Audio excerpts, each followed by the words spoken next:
Sir good afternoon sir. Good afternoon, good afternoon. तो राहुल जी, अपना roll number बताइए। ये सर मेरा रोल नंबर सर 11 23 96 है। आप अपना इंट्रोडक्शन दें। जी सर। सर मेरा नाम राहुल कुर्मी है सर। मैंने अपनी प्रारंभिक शिक्षा मेरे गांव के ही एक शासकीय स्कूल से पूर्ण की है। इसके बाद मैंने स्नातक एवं स्नातकोत्तर की शिक्षा डॉक्टर हरि सिंह गौर विश्वविद्यालय सागर से पूर्ण की। तत्पश्चात नेट क्वालिफाई करने के बाद में सर मैंने एक गड़ाकोटा में ही सर शासकीय महाविद्यालय में मैं वर्तमान में एक शासकीय शिक्षक के रूप में कार्यरत हूँ। अभी आपकी पोस्टिंग कहाँ पर है? सर मेरी वर्तमान में पोस्टिंग डिंडोरी जिले में करंजिया ब्लॉक में। अच्छा। और आप सागर जिले के रहने वाले हैं और डिंडोरी में आपकी पोस्टिंग है? जी सर। तो ये जनजातीय कार्य विभाग में आपकी पोस्टिंग है शायद? जी सर, जनजातीय कार्य विभाग। ये किस विभाग का नाम, ये जनजातीय कार्य विभाग कब हुआ? जी सर। आपका जो डिपार्टमेंट है जनजातीय कार्य विभाग, पहले इसको और किसी नाम से जाना जाता था?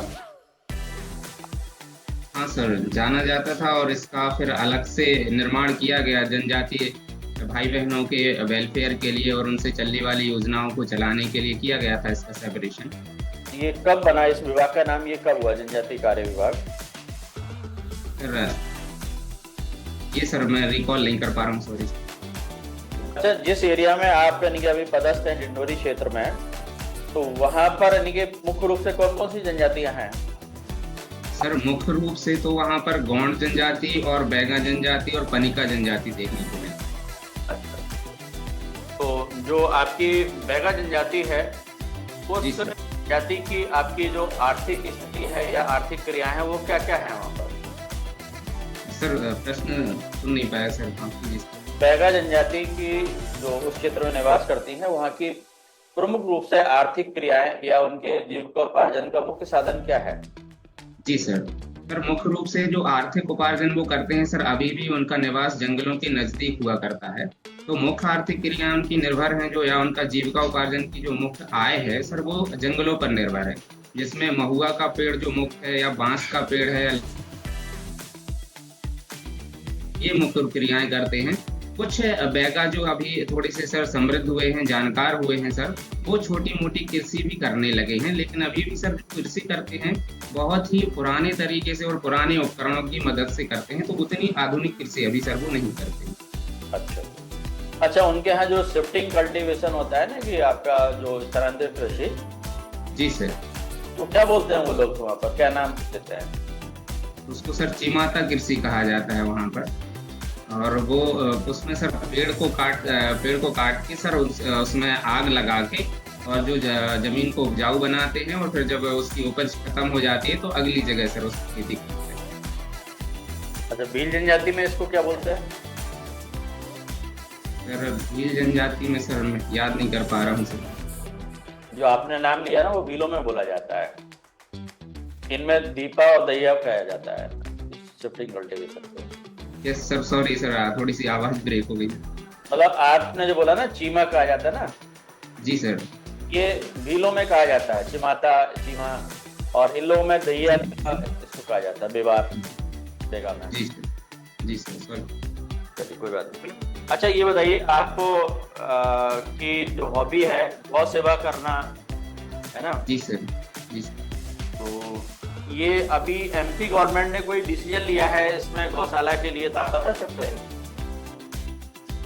जी सर।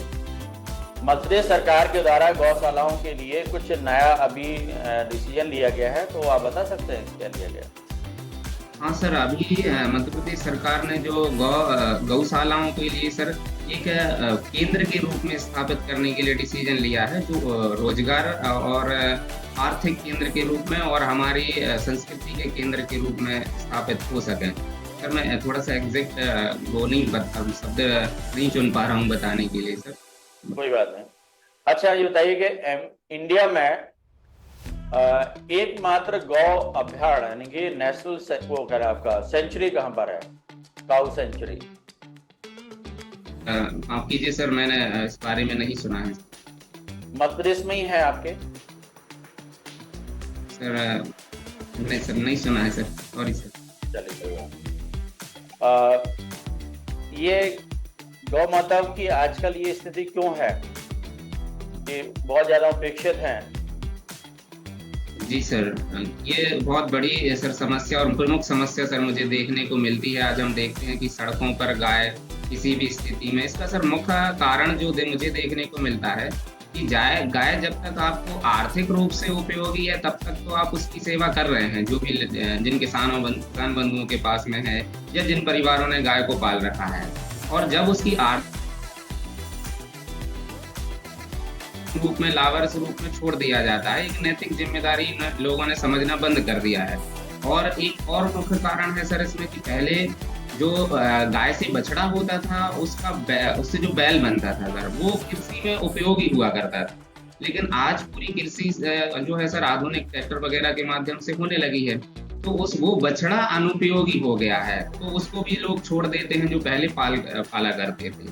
तो लोगों के द्वारा त्याग जो किया जा रहा है आज, उनके जो नैतिक जिम्मेदारी नहीं समझी जा रही है, वही सर मुझे इसमें मुख्य कारण समझ में आता है उनकी गाय की दुर्दशा।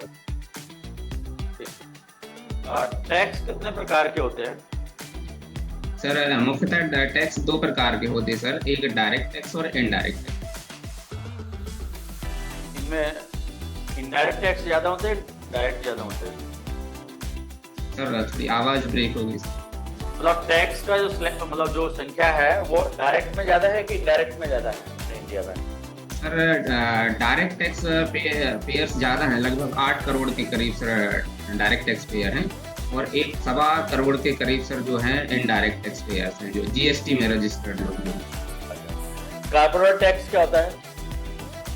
कॉर्पोरेट टैक्स सर जो भी कंपनीज के द्वारा इनकम अर्न की जाती है सर, और उनके द्वारा अपनी अर्न की गई इनकम पे जो टैक्स पे किया जाता है सर, वो कॉर्पोरेट टैक्स कहलाता है। अभी लगभग कितना परसेंट है? सर इंडियन कंपनीज के लिए 25% है और फॉरेन कंपनीज के लिए 40%। हाँ जी राहुल जी, सुन पा रहे हैं क्या आप मुझे? जी सर। तो आप बताइएगा जरा, बैंक रिकंसिलिएशन स्टेटमेंट क्यों तैयार किया जाता है?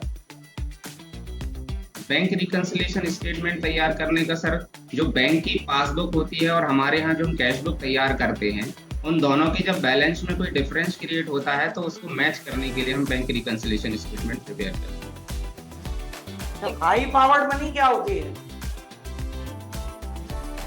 सॉरी सर, सुन नहीं पाया sir. High powered money? High powered money sir, high powered money sir सुना है, बट एग्जैक्ट अभी रिकॉल नहीं कर पा रहा हूँ। कोई बात नहीं। अच्छा, ट्रेड क्रेडिट के बारे में आप कुछ बता सकते हैं? Trade traffic sir, trade credit एक बार और सर प्लीज बोलेंगे क्या क्वेश्चन? ट्रेड क्रेडिट, आपने फाइनेंशियल इंस्ट्रूमेंट का नाम सुना होगा। शॉर्ट टर्म लोन के लिए हम जिन इंस्ट्रूमेंट का यूज करते हैं उनमें एक ट्रेड क्रेडिट भी होता है। अच्छा, ट्रेड क्रेडिट सर, जी सर, जी सर, जी जी। ट्रेड क्रेडिट जो होती है सर, आप किसी एक ट्रेडर के द्वारा दूसरे ट्रेडर के लिए एक लिमिट दे देते हैं कि आप इतने टाइम के लिए आप उधारी पे माल खरीद सकते हैं और उसके बाद आप पेमेंट कर दीजिए। तो टाइम लिमिट जो दी गई है सर आपके लिए पेमेंट करने की, और एक अमाउंट भी उसमें देते हैं कि आप इतने तक का अमाउंट तक का गुड्स परचेज कर सकते हैं, वो सर आपका ट्रेड क्रेडिट। कंपनी का रिकंस्टिट्यूशन करते हैं तो कितने तरीके होते हैं रिकंस्टिट्यूशन के? सर 2 तरीके हो सकते हैं, एक तो हम इंटरनली कर सकते हैं, एक्सटर्नली कर सकते हैं। इंटरनल एक्सटर्नल में कोई एग्जांपल दे सकते हैं आप? सर एग्जांपल सर एग्जैक्ट अभी तो याद नहीं कर पा रहा हूँ सर, लेकिन इसकी प्रक्रिया ऐसी होती है कि एक पुरानी कंपनी की अगर गुडविल थोड़ी सी बिगड़ जाती है या वो उस तरीके से प्रॉफिट जनरेट नहीं कर पा रही होती है, तो पुरानी कंपनी लिक्विड होके एक नए नाम से वो बिजनेस शुरू कर देती है। अच्छा, गुडविल के कौन कौन से मेथड होते हैं? सर गुडविल कैलकुलेट करने के लिए सर एक एवरेज मेथड होती है सर, नॉर्मल प्रॉफिट मेथड होती है और कैपिटलाइजेशन मेथड होती है। सर पूछेंगे आपसे। जी राहुल जी, जी सर। ये कैमल रेटिंग सिस्टम क्या होता है? सॉरी सर, सुन नहीं पाए क्वेश्चन। कैमल रेटिंग सिस्टम क्या होता है? सर सॉरी सर, मैंने इसके बारे में नहीं सुना है। अच्छा, सासा के बारे में सुना है आपने? आशा नहीं सर, नहीं सुना है सर। तो ये मुझे बताइए कि यूटीआई का काम क्या होता है? यूटीआई सर, इसका पूरा नाम sir unit trust of India है। इसकी स्थापना 1964 में हुई थी। म्यूचुअल फंड जो होते हैं उनको रिकॉग्नाइज करने के लिए और उनसे रिलेटेड रूल्स एंड रेगुलेशन बनाने के लिए। अच्छा, जब हम टाइप्स ऑफ इन्फ्लेशन पढ़ते हैं तो ये हाइपर इन्फ्लेशन एक टर्म आती है, क्या होती है जी ये sir. Hyper inflation? Sir hyper inflation sir, जब हम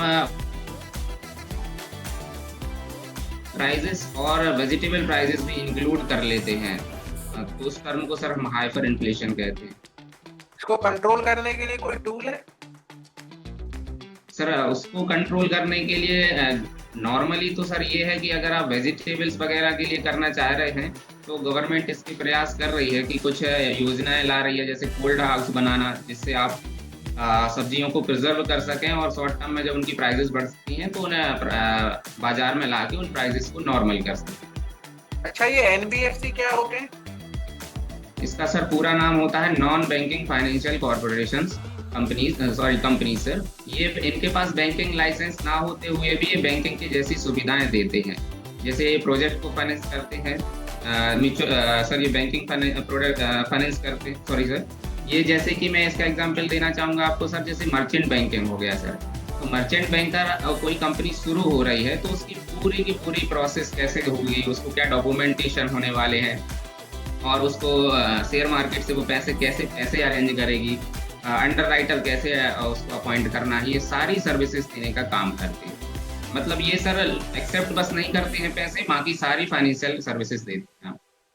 रिसेंटली आरबीआई ने इनके लिए एक 50-50 टेस्ट इंक्लूड किया है। क्या है 50-50 टेस्ट, अगर एनबीएफसी के टर्म में बात करें तो?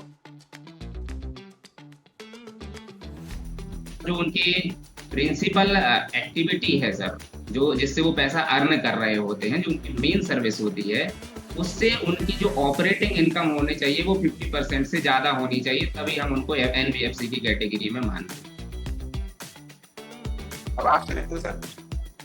राहुल जी, जी सर। आवाज आ रही है आपको मेरी? जी सर। अच्छा, आप मुझे कुछ लाखा बंजारा के बारे में बताइए कुछ। जी सर, लाखा बंजारा सर एक बंजारा थे। वैसे ये नाम नहीं है, कोई एक उपाधि है जिसके पास 1 लाख से अधिक गाय हुआ करती थी, वो उसको एक उपाधि दी जाती थी लाखा की। तो एक लाखा बंजारा यहाँ से निकल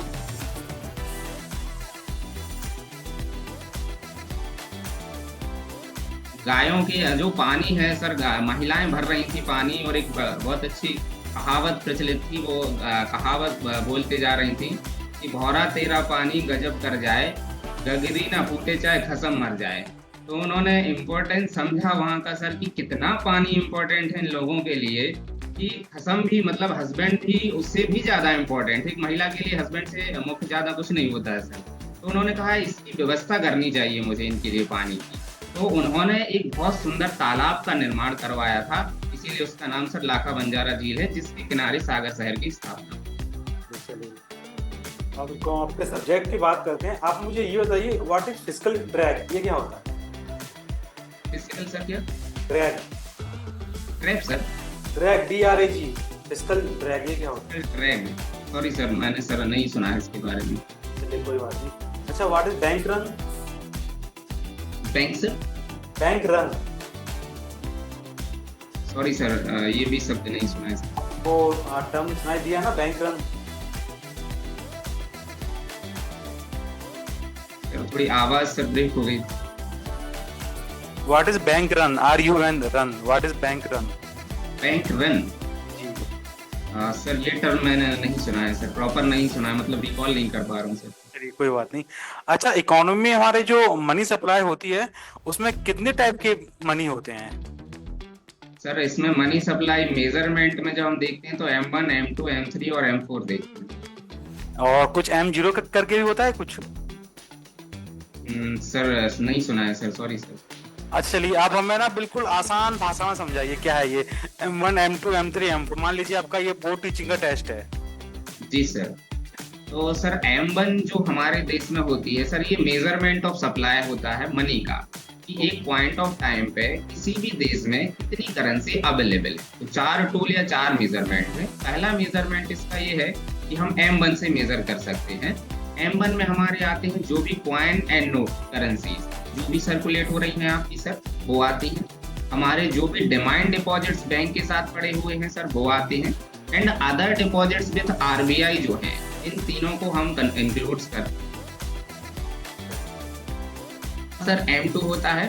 M2 में सर यही M1 तो पूरा का पूरा रहेगा सर, इसमें साथ में ऐड कर लेते हैं जो हमारे पोस्ट ऑफिस के साथ सेविंग डिपॉजिट्स पड़े हुए हैं। अच्छा तो रुकिए आप, जो आपने अभी कहा कि M1 में other deposit with RBI, and फिर जो हमारा M2 में कहा कि जो पोस्ट ऑफिस में जो हमारे डिपॉजिट हैं, इन दोनों में फर्क क्या है? इनको अलग अलग क्यों रखा गया, साथ क्यों रखा गया इनको?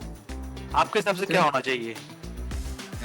मेरे हिसाब से सर इसका यूज करना है सर, क्योंकि आप जो पोस्ट ऑफिस के साथ तो थोड़ी सी लिक्विडिटी की प्रॉब्लम होती है कि आप जल्दी उसका यूज नहीं कर सकते हैं अदर बैंक के जैसे। और जो RBI के पास में लिक्विडिटी पड़ी है, उसका यूज वो जल्दी सर्कुलेट कर सकती है। चलिए, अच्छा आप मुझे ये बताइए, what is repo rate? Repo rate का सर पूरा नाम होता है रीपर्चेज एग्रीमेंट सर। जब कमर्शियल बैंक के लिए शॉर्ट टर्म के लिए कोई फाइनेंस की नीड होती है, मान लीजिए कि उनको CRR की रिस्पॉन्सिबिलिटी पूरी करनी है, तो वो RBI से शॉर्ट टर्म के लिए लोन दे लेती है। इसके लिए वो अपनी गवर्नमेंट सिक्योरिटीज RBI के पास में पार्क कर देती है और उस बेसिस पे वो लोन ले लेती हैं कमर्शियल बैंक। और जब इनकी मैच्योरिटी 10 दिन या 15 दिन हो जाते हैं सर, तो उन्हें पार वैल्यू पर रिटर्न कर, मतलब पार वैल्यू पे करके पैसा दे देती हैं RBI को और अपनी सिक्योरिटीज वापस ले लेती हैं अपने पास। अच्छा, तो रीपरचेज इसमें बैंक करती है अपना, right? Repurchase, yes sir, bank पर ये रीपर्चेज एग्रीमेंट RBI का है कि कमर्शियल बैंक फिर से रीपर्चेज कर लेंगी अपनी गवर्नमेंट सिक्योरिटीज। अच्छा, और उसमें क्या होता है, what is reverse repo rate? Reverse repo rate में सर इसका रिवर्स सिनारियो होता है। यहाँ अभी जो सिक्योरिटीज हमने RBI के पास पार की थी, अब वही RBI आपके कमर्शियल बैंक के पास पार करता है सर। और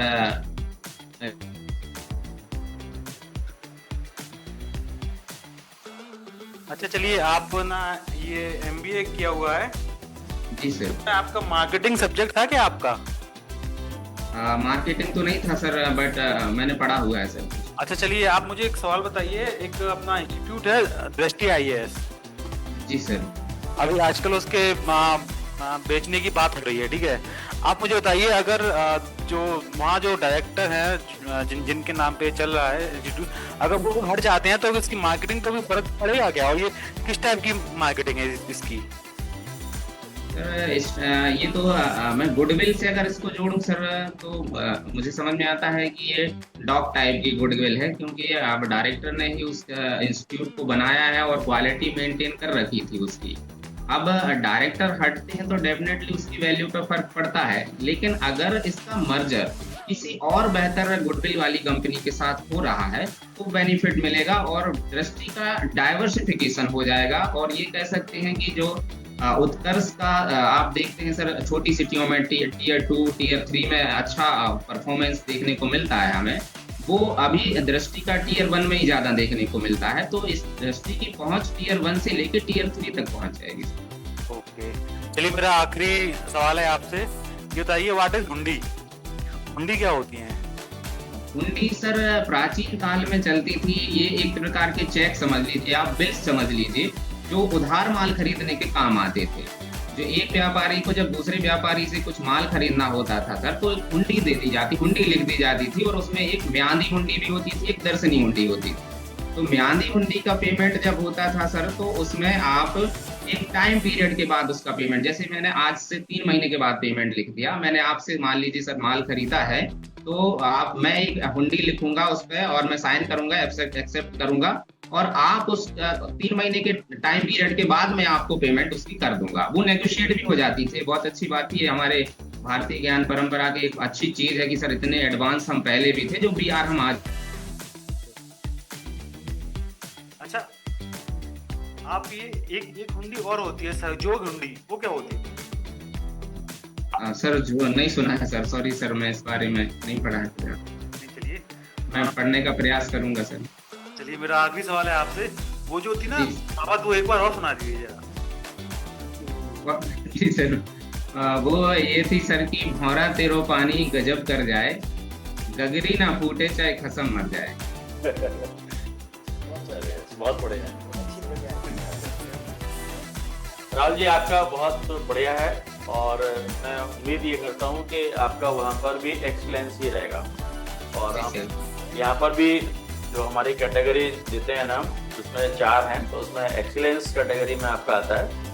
आपका सब्जेक्ट नॉलेज भी अच्छा है, आपका प्रेजेंटेशन भी अच्छा है, मोड ऑफ आपका कॉन्फिडेंस लेवल बहुत शानदार है। यही सारी चीजें जो आप इस तरह से यहाँ प्रेजेंट कर रहे हैं वहाँ करते हैं तो और आपको अच्छा इनिंग मुझे लगता है कि शायद वैल्यूएशन आपका किया जाएगा। और कब है आपका? मेरा सर 23 को है सर। 23 तारीख को। जी सर। चलिए, मैं उम्मीद करता हूँ कि आप और अच्छा करने की कोशिश करेंगे, है ना। जी सर। आपका जो गौ सेवा का जो है ना थोड़ा सा और आपकी हॉबी स्पेशल है, इसलिए आपसे चर्चा होगी, है ना। जी सर। तो इन चीजों को थोड़ा सा और अच्छी तरह से देख लेना। जी। सेंट्रल गवर्नमेंट का क्या है उसमें कर रही है, स्टेट गवर्नमेंट क्या कर रही है ना, ये सारी चीज और बढ़िया आपका अच्छा है ओवरऑल। नहीं, मेरी तरफ से तो बिल्कुल बहुत बढ़िया, आपने बहुत अच्छे जवाब दिए हैं और ऐसा ही कॉन्फिडेंस आप रखिएगा, इंटरव्यू में आपका बढ़िया रहेगा। All the best. जी, thank you sir. Okay Rahul ji, all the best. जी sir. All the best sir, have a nice day sir. Okay okay.